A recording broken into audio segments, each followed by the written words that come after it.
paninindigan si VP Leni.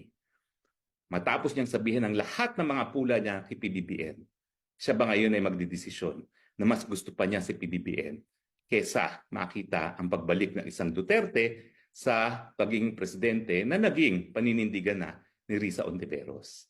Well, abangan natin kung ano magiging desisyon ni VP Leni. Pero malinaw po ha, malinaw na ibang pananaw ni Trillanes at ni Hontiveros at iba rin ang pananaw ng Leni Robredo. At sa tingin ko naman, dahil ang tumakbong presidente ay ang Leni Robredo, ang tinitingalang leader ng mga Dilawan ay si Leni.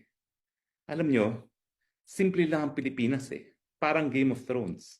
Sa ngayon, may mga nagsasabi na ang boto nanggagaling sa tatlong kampo na tagwa one-third.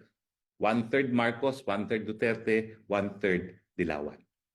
Ngayon, kung hindi nakipagkita ang VP Sara kay VP Leni, abay unting-unti na kinukuha na ng pulahan ang Dilawan.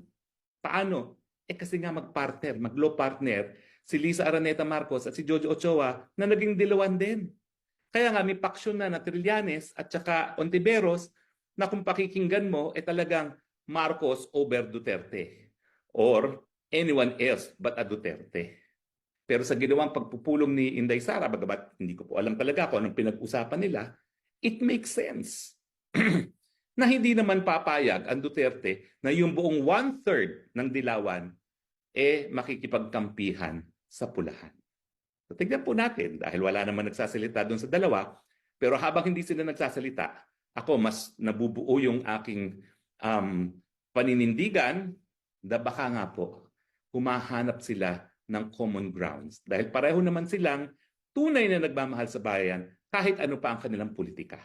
So ang tanong, meron bang common grounds si VP Leni at si VP Sara kung mas